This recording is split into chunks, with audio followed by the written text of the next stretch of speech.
సమస్తమును ఏర్పాటు చేస్తారు. ఏర్పాటు చేసి ప్రతిరోజు వాళ్ళని ఎక్కడ పంపిస్తారు? స్కూల్కి పంపిస్తారు. ఇంకా కొంతమంది అయితే ఏం చేస్తారు అని అంటే, స్కూల్లో చదివేటువంటి చదువు కన్నా ట్యూషన్లో చదివేటువంటి చదువు కొంచెం ఎక్కువగా ఉంటుంది అని చెప్పి ఏం చేస్తారో తెలుసా, మరలా వాళ్ళని ట్యూషన్ కూడా పంపిస్తారు. ఈ ట్యూషన్ పంపించిన విలువైనటువంటి పుస్తకాలు వాళ్ళకు కొనించిన ఆ చదువు ఇక్కడికి వెళ్ళిద్దా?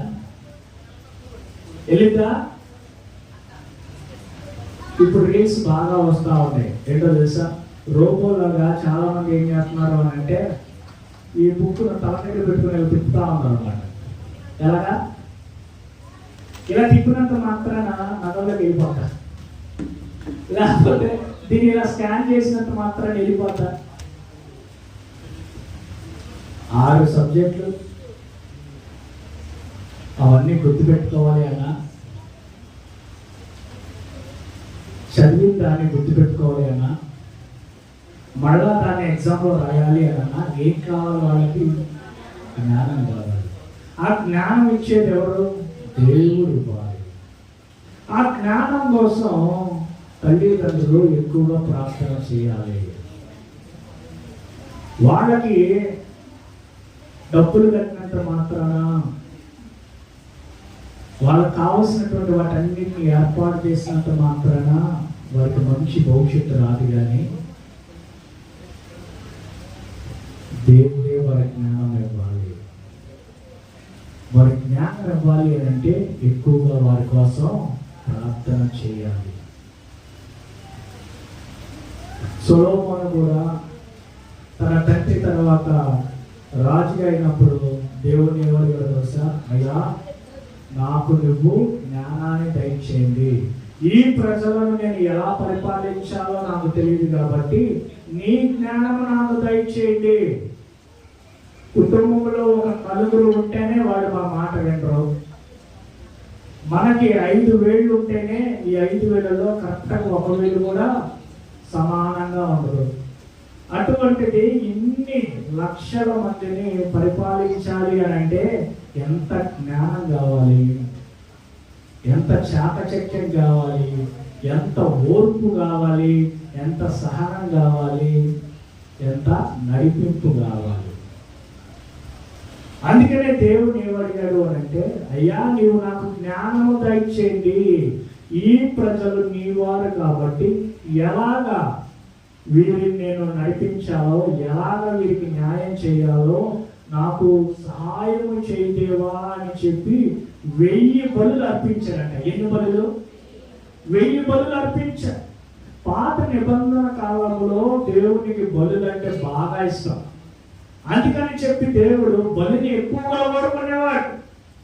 నూతన నిబంధనలోకి వచ్చినటువంటి మనము ఆయన బలిని కోరువాడు కాదు, కానీ ఏం కోరుతాడైనా? సమాధానాన్ని కోరుతాడు, హృదయాన్ని కోరుతాడు, మన యొక్క స్తుతిని దేవుడు కోరుతాడు. హల్లెలూయా. బలి కొనాలి అని అంటే కనీసం ఒక మేకను వధించాలంటే ఎంత కావాలి? బాగా ఉన్నదైతే 25,000, 20,000, 15,000 అలా కావాలి. ఈ నోటితో దేవుని స్తుతించడానికి మనం డబ్బులు వెచ్చించాలా? దేవుడు మనకి ఏం చేశాడు తెలుసా? అంత ఉచితాన్ని దేవుడు చేశాడు.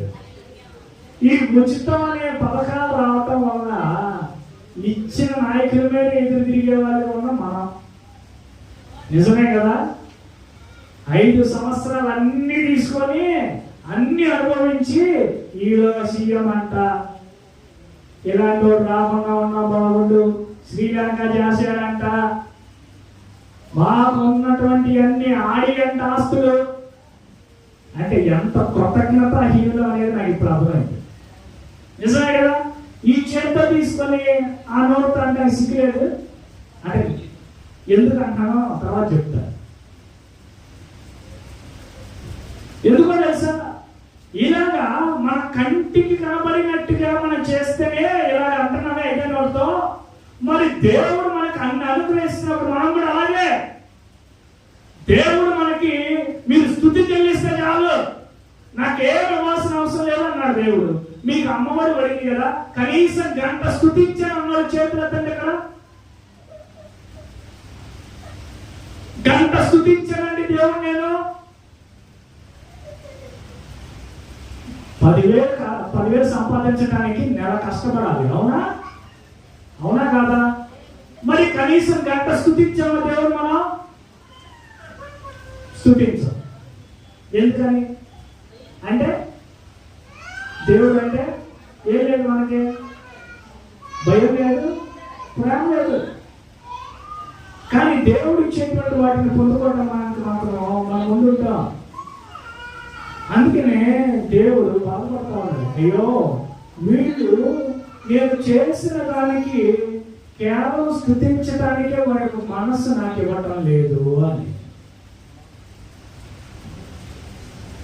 మరి మన బిడ్డలకు మనకి జ్ఞానం ఎలా ఇస్తాడు దేవుడు? ఆనాడు సొలొమోను కేవలం మామూలు అడగాల దేవుణ్ణి 1000 బలులు అర్పించాడు. 1000 బలులు అర్పించాలి అని అంటే ఎంత ఓపిక కావాలి, ఎంత సహనం కావాలి, ఎంత శక్తి కావాలి, ఎంత ద్రవ్యం వెచ్చించాలి. అవునా కదా? మరి ఆయన కష్టం అనక, శ్రమ అనక దేవునికి ఇష్టమైన దానిని చేశాడు కాబట్టి దేవుని యొద్ద నుండి పొందుకున్నాడు. మరి దేవునికి ఇష్టమైనటువంటి స్తోత్ర బలిని కూడా మనం అర్పించాలి. ఆ స్తోత్ర బలిని ఎప్పుడైతే మనం అర్పిస్తామో దేవుడు తప్పకుండా జ్ఞానాన్ని అనుగ్రహిస్తాడు. దేవుడు ఏమన్నాడు తెలుసా? నా ప్రజల జ్ఞానం లేక నశించిపోతున్నారు. చిన్నపిల్లలకి జ్ఞానం ఉండదు, పెద్దోళ్ళకి జ్ఞానం ఉండదు, భర్తకి జ్ఞానం ఉండదు, భార్యకి జ్ఞానం ఉండదు, ఎవరికి జ్ఞానం ఉండదు. తండ్రి చెప్తాడు, అరే అప్పుడు వచ్చినప్పుడు నేను ఇంట్లో లేనని చెప్పరా అంటాడు. ఏమంటారు? అప్పుడు వచ్చినప్పుడు అప్పు తీసుకున్నాను కదా, వాళ్ళు వచ్చినప్పుడు లేనని చెప్పరా అంటాడు. ఈ పిల్లలు నేను 4-5 క్వశ్చన్లు అడగానే ఏమంటారు తెలుసా? మీ నాన్న నేను చూసే, మీ ఇంట్లో ఉన్నాడని నేను నాకు తెలుసు, నువ్వు అబద్ధం ఆడద్దు అంటే అది ఏమంటారు తెలుసా? ఇప్పటిదాకా ఇక్కడే ఉన్నాడు, ఇప్పుడే తెలియదు. అవునా? అవునా కదా? మోషే అక్కకున్నటువంటి జ్ఞానం ఎంత అమోఘమైనదో.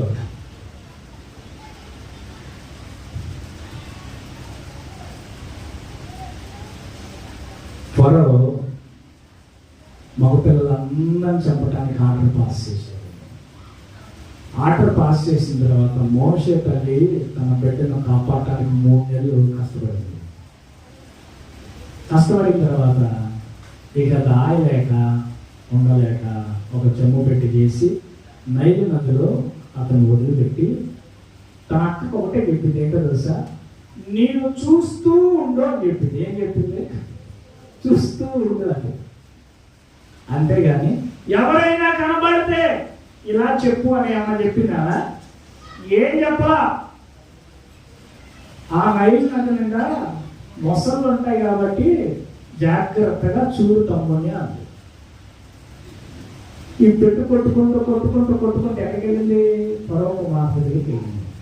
ఫరో కుమార్తె దగ్గరికి వెళ్ళిన వెంటనే ఆమె తన యొక్క తమ్ముడిని ఎత్తుకున్నప్పుడు ఏమనాలి? ఇది నా తమ్ముడే, నా తమ్ముడే, నా తమ్ముడే, అంత బాగున్నాడే కదా అని అనాలి. కానీ ఏమవుతుంది? అమ్మా, ఈ పిల్లోని పెంచడానికి దాది నేను తీసుకురానా? నన్ను వెళ్ళమంటావా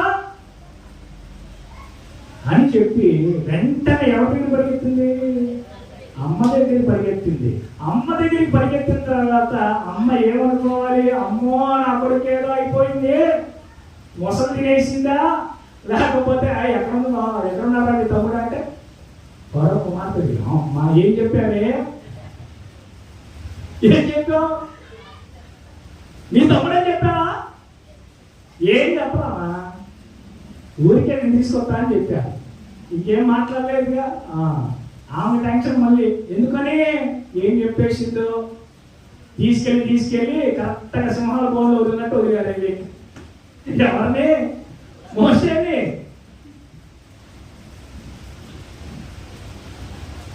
దేవుడు ఎంత గొప్ప కార్యం చేశాడు. అలాంటి జ్ఞానవంతులుగా దేవుడు మన బిడ్డలను చేయునుగాక. హెబ్రీ స్త్రీలు చురుకైన వారు ఎలా అయ్యారు? ఆకాశం నుండి ఊడిపడి వచ్చారు. వాళ్ళ పితరులు చేసినటువంటి ప్రార్థనా ఫలితం. వాళ్ళ పితరులు ఏ రీతిగా అయితే దేవుళ్ళలో ఎదిగారో వాళ్ళని చూసి వీళ్ళు నేర్చుకున్నారు. ఏ కుటుంబంలో అయితే తండ్రి తాగకుండా ఉంటాడో వాళ్ళ బిడ్డలు తాగరు. ఏ కుటుంబంలో అయితే భర్త తాగుతాడో బిడ్డలు తాగుతారు. అవునంటారా కాదంటారా? తెలంగాణ ప్రాంతానికి వెళ్తే ఆడవాళ్ళు కూడా తాగుతారు. తెలుసా మీకు ఆ విషయం?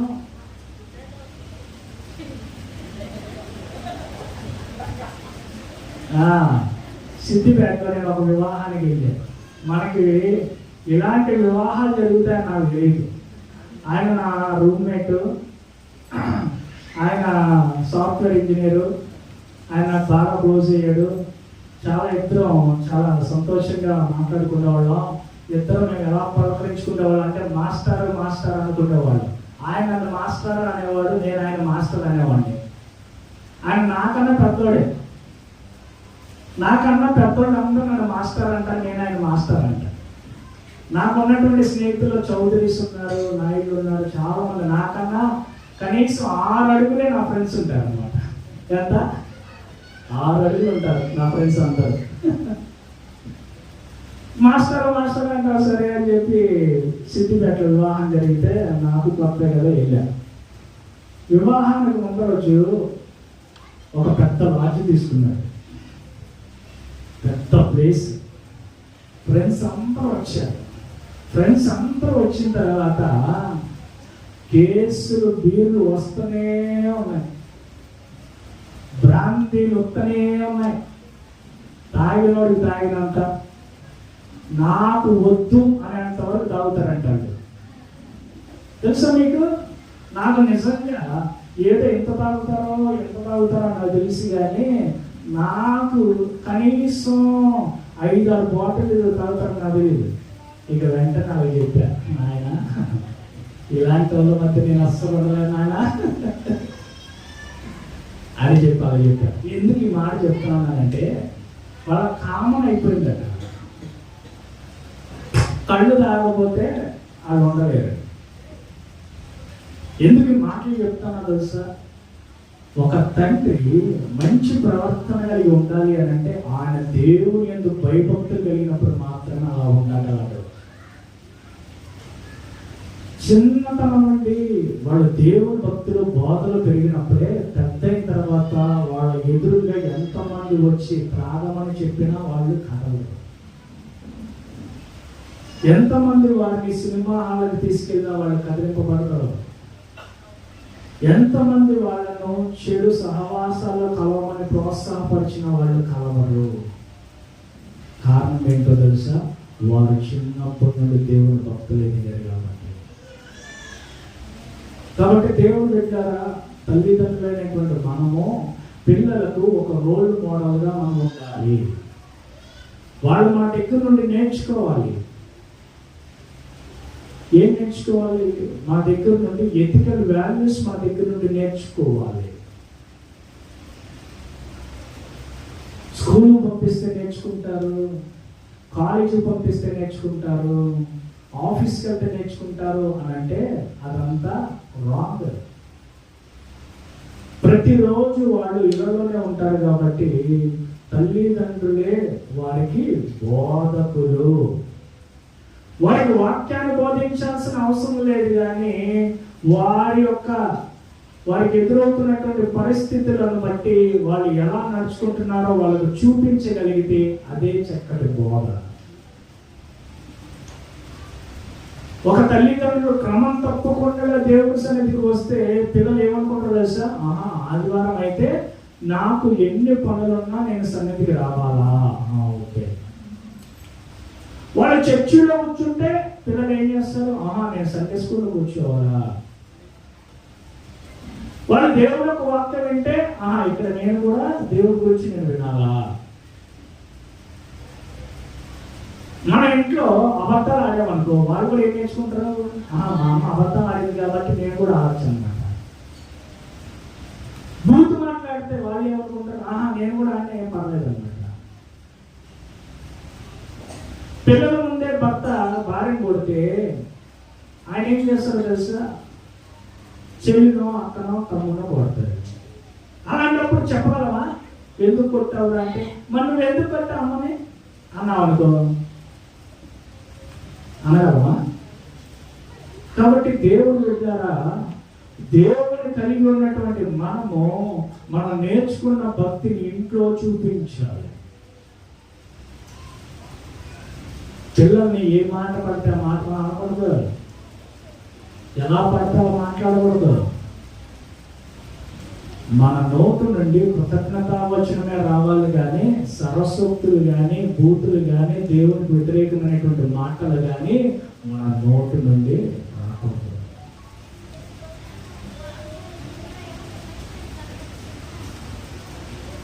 ఒక తండ్రి కుటుంబంలో కరెక్ట్గా ఉన్నప్పుడు ఆ కుటుంబంలో ఉన్నటువంటి బిడ్డలందరూ కరెక్ట్గా ఉంటారు.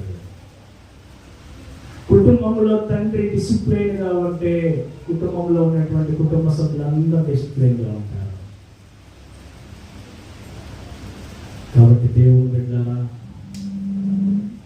ఈ మధ్యాహ్న కాలంలో దేవుడు సెలవిస్తా ఉంది ఏంటి అని అంటే, నువ్వు ఎన్ని ప్రయత్నాలు చేసినా ఏమి చేసినా నా జ్ఞానము లేకపోతే, నా నడిపింపు లేకపోతే, నా చిత్త ప్రకారంగా మీరు నడుచుకోకపోతే, మీరు ఎన్ని ప్లాన్లు వేసినా బాబేలు గోపురము కట్టినట్టుగానే ఉంటది.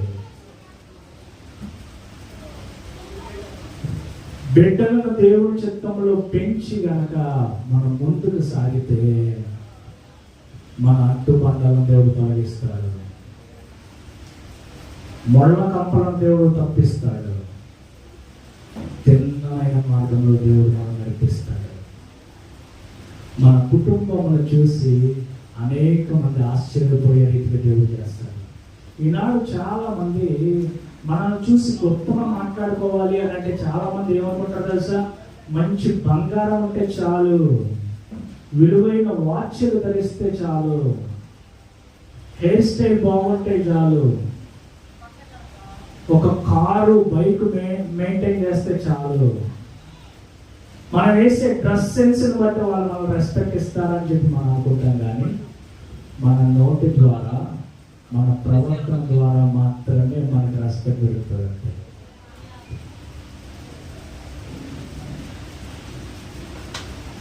ముఖేష్ అంబానీ లాంటి వాడు బాగా డబ్బు సంపాదించి ఫుల్గా తాగి ఈ బిఆర్టీఎస్ రోడ్డు మీద అట్టంగా ఊరుకున్నాడు. ఎలా ఉంటుంది, ఎలా ఉంటుంది చెప్పు, ఎలా ఉంటుంది? అంతేనా కాదు? పేదగా ఉండి రెస్పెక్ట్ఫుల్గా మాట్లాడితే ఎలా ఉంటుంది? అవునా? అందరూ అతను గౌరవిస్తారా లేదా? కాబట్టి దేవుడు బిడ్డలారా, మన గౌరవం పెరగాలి అని అంటే మంచి ప్రవర్తనతోనే మనకు గౌరవము పెరుగుతుంది. కాబట్టి దేవుడు బిడ్డలారా, ప్రార్థన చేసుకున్న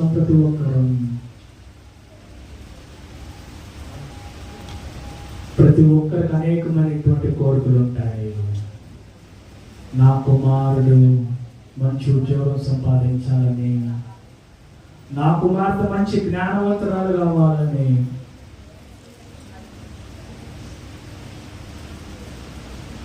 నా పిల్లలు ఉన్నతమైనటువంటి స్థానంలో ఉండాలని, దేవునికి వ్యతిరేకంగా జీవించకూడదని, దేవుని మార్గంలో నిలవాలని కోరిక ఉంటుంది. వాళ్ళు మంచిగా ఉండాలి అని అంటే మనము ఒక మాదిరికరమైనటువంటి జీవితంలో వారు ఎదుట పెట్టినప్పుడు మాత్రమే ఉంటారు. మనం వారికి నీతి బోధన బోధిస్తూ మన వ్యతిరేకమైనటువంటి స్వభావం కలిగి ఉంటే గనక వాళ్ళు మన దగ్గర నుండి ఏమీ నేర్చుకోరు. మా నాన్న కొడతారనో మా అమ్మ తిడతారనో భయపడతారేమో, కానీ మన ప్రవర్తన బట్టి వారు ఏమీ నేర్చుకోరు. మన ప్రవర్తన కరెక్ట్గా ఉంటే నేను కూడా నా తండ్రిలాగా నేను మార్చబడాలి, నా తండ్రిలాగా నేను ఉండాలి. నా తల్లి నీతిగా జీవిస్తుంది, యథార్థంగా జీవిస్తుంది, ప్రార్థన జీవితం కలిగి ఉన్నది. తన నోటు నుండి మంచి మాటలు వస్తాయి, ఆశీర్వదించే మాటలు వస్తాయి, దేవుని పాటలు వస్తాయి, దేవుని స్తుతిస్తుంది. కాబట్టి నేను కూడా అలా ఉండాలి, నేను కూడా వారి యొక్క మార్గంలో నిలవాలి అని వాళ్ళు అనుకుంటారు. అయ్యా జ్ఞాపకం చేసుకోండి. మేము పిల్లలను కనగలమేమో కానీ వారికి బుద్ధులు మేము కనలేమయ్యా. ప్రతి తల్లిదండ్రులు వారికి మంచి మాటలు చెప్తారయ్యా. యవ్వనంలోకి వచ్చిన తర్వాత తల్లిదండ్రులు ఎదిరించేవారు అయిపోతున్నారయ్యా. కారణం ఏంటంటే చిన్నతనంలోనే వారు నీ యొక్క విత్తనం ఎత్తబడలేదు. చిన్నతనమందు నీ వాక్యంలో ఎదగలేదయ్యా. వాళ్ళు ఎవరైతే నీ యొక్క వాక్యంలో ఎదుగుతారో, కొన్నిసార్లు తల్లిదండ్రులకు అవిధేయులుగా జీవించిన, తల్లిదండ్రులు ఎదిరించిన, కొన్నిసార్లు వారికి దుఃఖకరమైనటువంటి పరిస్థితిని తీసుకొచ్చినా కానీ తప్పుపోయినటువంటి కుమారుడు ఏ రీతిగా తిరిగి వచ్చాడో ఆ రీతిగా తిరిగి రావడానికి అవకాశం ఉండదయ్యా. జ్ఞాపకం చేసుకోండి. నా బిడ్డలు ఆశీర్వదింపబడాలి.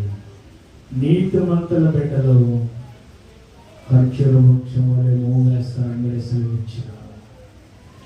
నీతిమంతుని యొక్క పిల్లలు భిక్షం ఎత్తుట నేను చూడలేదు అని కీర్తనకారుడు సెలవిచ్చిన రీతిగా మా బిడ్డలు ఉన్నతంగానే ఉండాలయ్యా.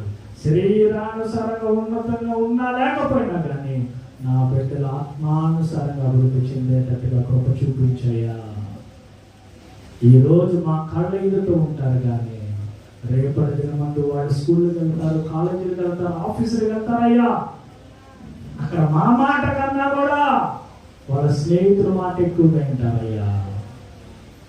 మేము చెప్పే మాట వాళ్ళకు చేదుగా ఉంటుంది, కానీ వారు చెప్పినటువంటి మాట వాళ్ళకి తీయగా ఉంటుందయ్యా. మేము వారిని క్రమశిక్షణలో పెట్టాలని అనుకుంటున్నప్పుడు వాళ్ళకి బాధగా ఉంటుందయ్యా. వాళ్ళ దూర ప్రాంతంలో వెళ్ళినప్పుడు వాళ్ళకి అది సౌఖ్యంగా ఉంటుంది, మాధుర్యముగా ఉంటుంది, ఆకర్షించే రీతిగా ఉంటుంది. యోసేపు తల్లిదండ్రులు దూరంగా వెళ్ళినా కానీ పవిత్రతను కోల్పోలేదు, పరిశుద్ధతను కోల్పోలేదు, యథార్థతను కోల్పోలేదు, నీ భక్తిని కోల్పోలేదయ్యా. మా బిడ్డలు చిన్నతనం నుండి నీ భక్తులని బాగులకి కృపను మాకు దయచేయాలి. మేము నీ సన్నిధికి వచ్చి ఏవేవో అడుగుతున్నాము, కానీ అదొద్దయ్యా. మాకు మా బిడ్డలకు మంచి ప్రవర్తన కావాలి. నీకు లోబడి తత్వాన్ని దయచే, మంచి ప్రవర్తన కలిగి వ్యవహరించు వారిగా చేయగలయ్యా. నీ చిత్త ప్రకారంగా జీవించి కృపను వారికి దయచేయగలయ్యా. మేము వారి కొరకు ఏమి సంపాదించాలి, ఏమి చేయాలన్నటువంటి ఆలోచన కన్నా కూడా నీవు వారికి మంచి బుద్ధిని దయచేయండియ్యా, మంచి జ్ఞానము దయచేయండియ్యా. బలా నమ్మకమైన మంచి దాసుగా, బలా నమ్మకమైన మంచి దాసుగా అని అనేక మంది చేత పొగడబడేటువంటి కృపను నా బిడ్డలకు మీరే దయచేయండి. ఇక్కడ చేరినటువంటి బిడ్డలకు మీరే దయచేయండి. మంచి ఆలోచన వారికి దయచేయండి.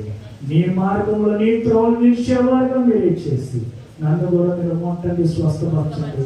నాలో ఉన్నటువంటి బలహీనతను మీరే తీసివేసి, కళ్ళు తిరగటం మీరే ఆపివేసి, మంచి ఆరోగ్యం మీరే దయచేసి, నూతన శక్తిని, నూతన బలం, నూతన ఆత్మని మీరే అందించిన వేడుకొచ్చు. నజరేయుడైన యేసు నామమున నడుచున్న మా పరమ తండ్రి, ఆమేన్. హల్లెలూయా. మన మధ్య దైవజనులు ఉన్నారు, ప్రభాకర్ గారు. వారి దేవుని యొక్క వాక్యాన్ని అందిస్తారు.